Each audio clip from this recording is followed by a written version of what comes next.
Es gribu garšīgu un karstu zupu. Man ir domā, ejam Maltikuk.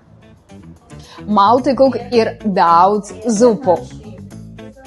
Jūras veltes ar bulguru un tomāti mērci, zupa rosolni, kremzupa meksikānu, tomāta kremzupa minestrone, leču kremzupa, sijera kremzupa, zupa bograč, zupa rasolni, zirņu kremzupa ar piparmetram, kirbiju kremzupa ar kukuruzi un garnelem, dārzeņu kremzupa, zupa soļanka, kremzupa ar senam, kartopeli kremzupa ar vistas gaļu.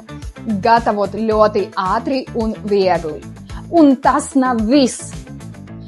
Zupa ar titara frikadelēm, vistas zupa, zirņu zupa ar kupinātu gaļu un, protams, boršs. Un kas var būt labāks par maltišpēki ar kiplokiem un garšaugiem ar jūsu zupu? Un kuras zupa jums garšo? Pierakstīts komentāros.